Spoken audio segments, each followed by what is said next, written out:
Yes, indeed, we are back. It's the Donovan Live post-game show on this Monday evening with Jim Donovan. I'm Dave DiNatale. It's good to have this back here for tonight. I know. Really? Yeah, this is good. Yes. Good. We're back. We have a lot to talk about. We have a ton to talk about on the heels of what we saw yesterday at First Energy Stadium, the final home game of the year. And first and foremost, I want to start with Hugh Jackson and the Cincinnati thing. And you and Mary Kay just got done talking about it on Donovan Live. And how seriously do you I know we have reports, but how seriously are the Bengals really looking at a Hugh reunion down there in the Queen City in your mind? Well, I think he's really highly thought of down there, okay?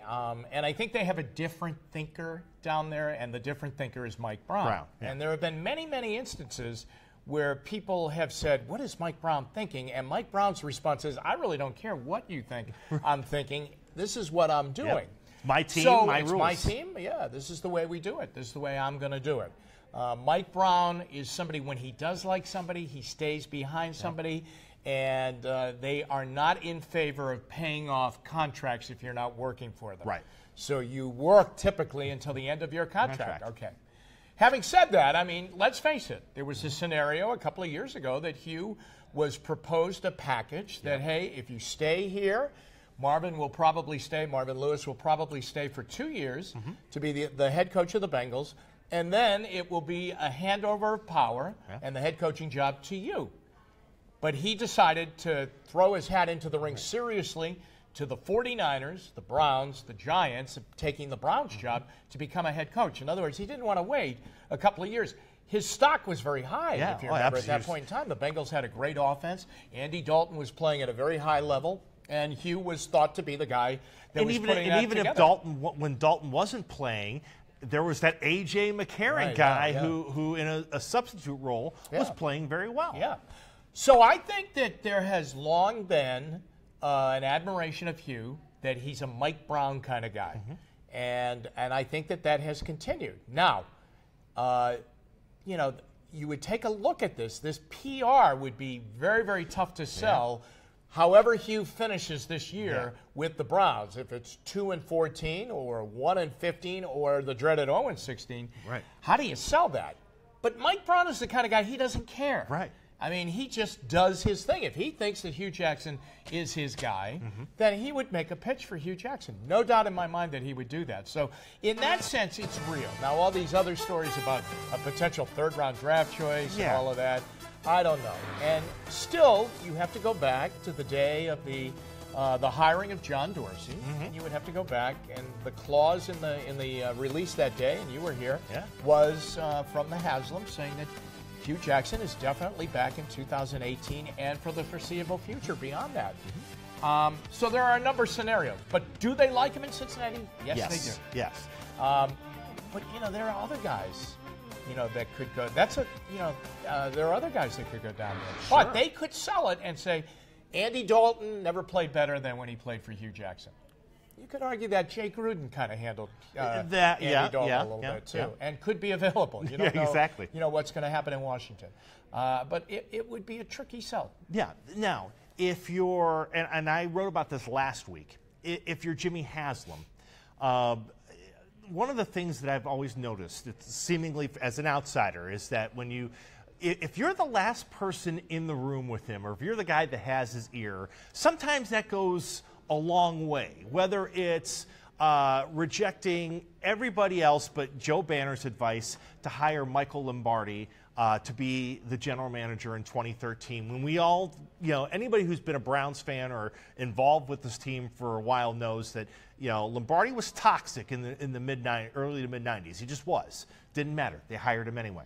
And then, it didn't matter. They, what Sashi Brown's credentials were one way or another, he was able to maneuver himself in for the job. Right. And in the power struggle between Sashi Brown and Hugh Jackson, although Hugh says there wasn't one, I think we know differently. And, Hugh Jackson's the last man standing there. He seems like he got the last word.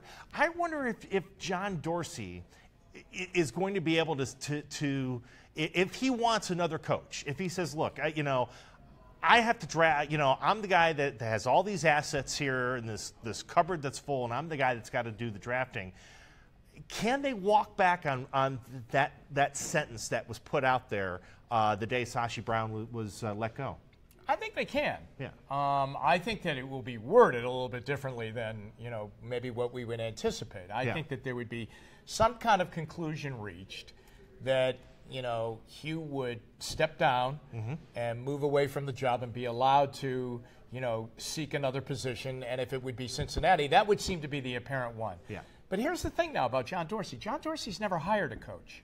Yeah. Okay, he has not hired a coach. Andy Reid. That was a package deal. Yeah, that was a package deal. I mean, he kind of came along with Andy Reid. So, in the Green Bay situation, he was a scout and, personnel guy. And, they don't hire coaches up there.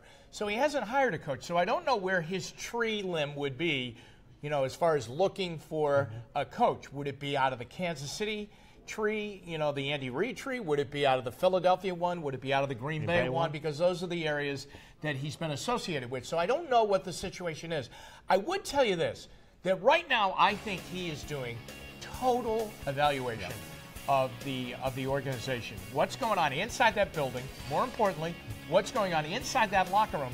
And even more importantly, what's going on inside that locker room on Sunday afternoons at 4:30 in the afternoon when those games are over?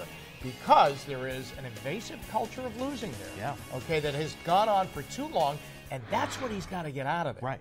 So he's got to find the people that he can line up with who are currently on the roster, because he can't cut them all. No. Okay? He's got to line up with those guys. He's got to get those guys, that these are the guys I'm identifying on the roster right now that I think I can make a move with before I start bringing my guys in and spending the salary cap money. But again, I can't tell you what kind of coach he would look for because he's never hired a coach. Right. I mean, you could sit there and say, well, geez, he comes from Kansas City. Would Brad Childress be a candidate? You just don't know. You don't know. I mean, Chili is the offensive coordinator in Kansas City. But I'm sorry. You have no idea what he looks for in a head coach. It would be his first. It would be interesting to see how that would shape up. Yeah, would it be a young coach? Right. I mean, would it be one of these hotshot coordinators? Now you take a look at last year. Buffalo went with a hotshot coordinator. They're 8-6. Right. The Rams are off the charts. Right. I mean, the Rams are right up at the top of the NFC. I mean, they're right there. These young coordinators. And the 49ers, now that they've linked the quarterback with the coach, are starting to move up. Yeah. I mean, but it always looked like no matter what their record was going to be this year, that everybody realized that, the team of Kyle Shanahan and John Lynch were, they were like glue together and they were going to get this thing done. So, I don't know what he would do.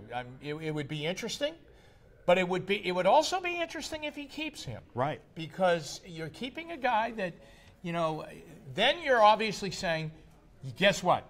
What I said on those radio shows last week, I truly believe. The guys that were here before me, or the guy that was definitely here before me, did not get the right players here. Not good enough, right? Not good enough, and you were a victim of that. Now I'm going to get you the players, and then we'll see what kind of head coach you are. Yeah. Interesting. Now, that takes us to the quarterback and the quarterback situation. And we had so many high hopes. We've done so many of these shows and talked about, our hopes that, between week one, when he got his first start, and now in late December, mid-December, that we would see growth from Deshaun Kaiser. And unfortunately, while we've seen some playmaking abilities from him, Jimmy, he hasn't learned how to protect the football. And you can't be a quarterback in the league and not know how to throw the football away, get out of trouble, and not make those critical mistakes. Yeah, and it's where he makes the mistake. Yeah.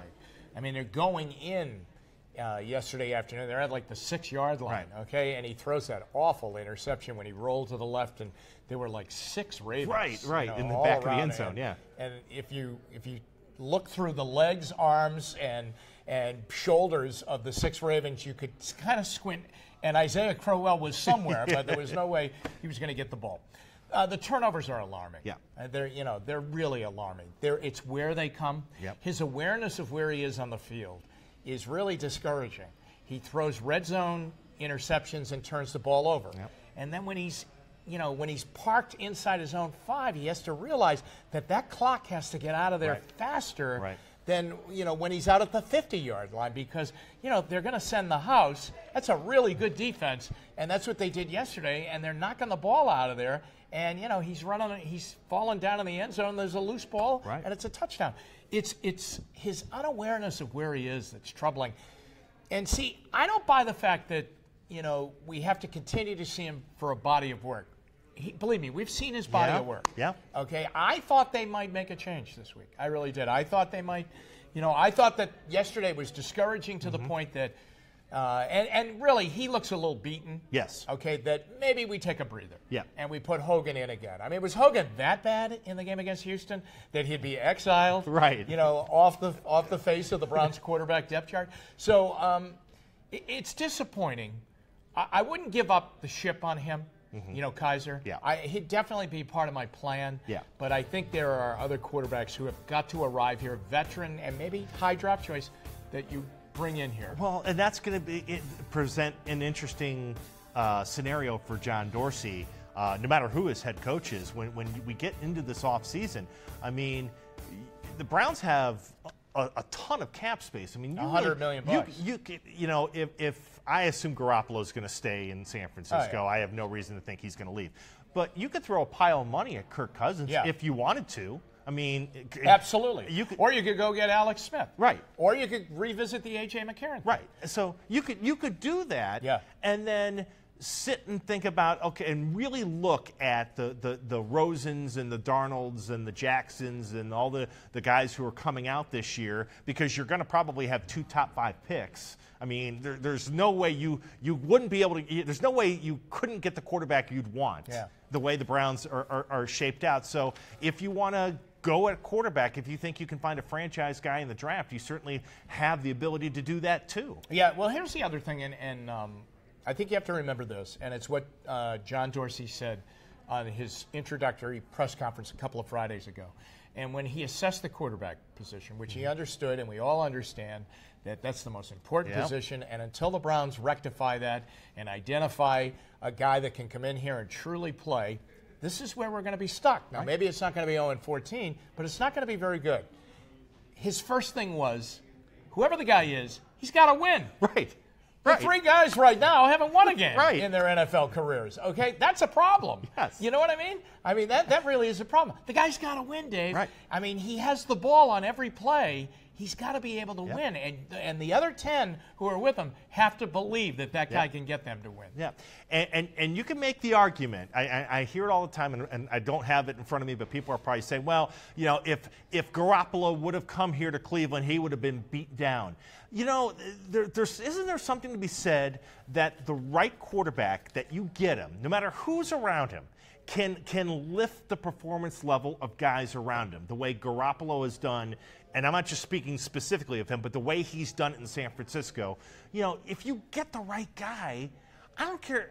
You need receivers who can catch and run the run patterns, but he can lift all the boats on this football team. Yeah, and at least get you some wins. Yeah. So I mean, that's there is a sympathetic shoulder out there that a lot of people are throwing Kaiser's way. Yeah. Okay. That exactly what you said. I mean, they didn't have receivers. Right. They throw them right in there. Right. What young quarterback coming out of college any year, but let's just take last year, wouldn't have signed up for this? Right. To go in right away and play. Be the starter. Be the starting quarterback for an NFL team, albeit not a very good one. Right. But to go in there and play, that's what they all want to do. Right. They all think they can go in and be the guy that can light it up right away. So, I mean, has he had a tough year? Yes. Has he had to deal with a multitude of things on the field and off the field? Absolutely. Mm-hmm. He has. I mean, every week they almost traded for A.J. McCarron. Right. Another 2 minutes on the clock, and he wouldn't have been playing right now. But still, he would sign up for this again. He's gotten an opportunity to play. He's at, 13 games in the NFL right now. He's missed the 1 game that he didn't start in. That's the way I look at it. You could be a franchise quarterback. You have an opportunity, and especially here, where a fan base is so desperate and so thirsty for the guy. If you're the guy in Cleveland to turn this around, like you talked about a couple weeks ago, the savior. If you're the quarterback who's the savior, you're legend for life. Yeah. Right, exactly. So, I mean, the quarterback thing is paramount to what they're going to do in the offseason. And they have all the tools that you need. They have all the ammunition that you need. You need cap space. They're right at the top. You need draft picks. They're right at the top. Okay? They are at the tippity top. Yeah. They're on Mount Everest looking down at the rest of the NFL in the draft order. It's all right there. Now you just, pick the right guys. Right. Take it. Yeah. A couple more here for you here. Josh Gordon. What if, we're now 3 games in of the experiment, of the Gordon experiment. And his comeback. What have you seen from him? I have not liked what I've seen. Yeah. And it seems to me we are walking down the same road that we walked down in 2014. Yeah. When he came back for the last, it was supposed to be 6 games, and it turned out to be 5. His first game in Atlanta, pretty good. Yeah. Okay, but, some mistakes, but still pretty good. Pretty good. After that, not good. Okay? There was a game against Indianapolis here that, he didn't run hard on routes. There was a game up in Buffalo where he wasn't running the right routes at all. I'm starting to see the same thing here. Lollygagging back to the huddle. Some kind of miscommunication between the quarterback and him. I would, say what you want about Kaiser, but I think he knows the playbook. Yes. Okay? So I would think that Gordon's not making the right moves. Truly being handled with kid gloves by the head coach. Because when it's inferred that maybe Gordon is not going all out on every play, he is quick to say, well, listen, no, he's a very special kind of guy. He's a very, very special kind of guy. And that's another thing that, John Dorsey's going to have to look at. Right. Can you live with the uncertainness, the unknown, and the history of Josh Gordon? Can you count on Josh Gordon, to really be on this team and be all in with the team? Or, is Josh Gordon looking right now and saying, gosh, Kenny Britt did nothing, okay? Did everything to get out of here, and there he is with the New England Patriots. Right. I mean, is it that kind of scenario? Right. And I throw that out there because as I watch him, it just hits me that, I don't know, is that going on with him right now? Right. Is he discouraged that the fact that he came back here and he came back to the Cleveland Browns, they didn't trade him away or cut him, and he didn't have an opportunity to go with a team that has an established quarterback and a winning tradition. Now, I can't fault him for that, but that's the card that he's been dealt. Yeah. And likewise, that's the card we've been dealt when we selected him. Right. You knew it's kind of like you kind of knew what you were getting into, and I just, after watching him, he played so well, I thought, in Los Angeles. And I thought, well, geez, maybe we're really, like we're going to see something. And I was with you. As I was watching yesterday, I was like, it felt like 2013 or 2014 Gordon all over again. Right. And that's, again, it's when you're dealing with a locker room that is volatile. The one thing you don't need is something like that working against you. Now, I will say this. Kaiser has to be a lot more accurate when he's putting the ball to, whether it's Gordon, Coleman, or the little pass out in the flat to the running back. I mean, the ball was going all over the place yesterday. I mean, you know what? He was wild. I would say he was wild with his throws yesterday. I don't know that Gordon's getting, discouraged with that, but because of Josh Gordon's history, who is Josh Gordon to get discouraged over that? I mean, we've waited years for this guy to come out and play a couple of games. Come on. Right. Last thing. What have been, as you've had a chance to actually converse with and get to know the new Browns general manager, John Dorsey, what have been your impressions of this man who has been empowered now to rebuild the personnel and to try to be the next in line to try to mold a winner together? Well, he loves talking football, which is really cool. Yep. And he talks football like you and I are sitting over at the Winking Lizard in the Galleria and we're watching the NFL Network. Yes. And we're just talking football. He loves to talk football. He loves to talk college football. He loves to talk the NFL. He loves to talk about great players. He loves to talk about great coaches. That's been my conversation with him. He's a lot of fun to talk with, he's not looking at his watch or over his shoulder as he's talking to you to blow you off. He really likes talking to you. I mean, but he really likes just talking football. And I think he is a grinder, okay? And that a grinder in football terms is, they're in the office, they're in the building, and they're all about football, and they're all about doing that. And I really think that that's, cutting to the core of him, I think that's exactly what he is. He's a grinder, but I think he looks at this, okay? Take away the 0-14, please. Yes, Take away please. the 0-14 game. I mean, but for a guy to walk in and have $100 million in cap room, all of those draft choices, 5 of them in the first 2 rounds, and where those first 2 look like they're going to land in the first round. I mean, a guy, that's nirvana. Oh, yeah. For a guy like that. I mean, that's just unbelievable. And that's what I think he's really anxious to sink his teeth into. Yeah. What did you make of he was, matter of fact, I had Ben Axelrod and Matt Florjancic up here last week when he went on ESPN Cleveland and had that interview with Aaron Goldhammer talking about basically saying, hey, look, there was we didn't draft real players essentially over the last couple of years. Very refreshing. Yeah. I thought very just was like, wow, really? I mean, you don't usually get that from a general manager. He's blunt. Yeah, I was surprised at the bluntness. I think it was a tremendous tip, not a tip of the hat, but I think an endorsement of the head coach in the early going of their existence together and their relationship. That he was saying, I think he has a point. Right. He's got a point. This roster, is not going to win a lot of games in the NFL. But I was surprised by it. But it was plain, simple, understandable talk that people are calling up these sports radio stations, as you well know, and they're making that point about what's going on and what didn't go on and how he blew draft choices and just didn't select the right guy. And it's, this guy's, I mean, he really is, I'm not saying he's the common man, but I mean, I think that he really seems to get it. Yeah. And he really wants to turn this thing. Yeah. And he wants to do it quickly.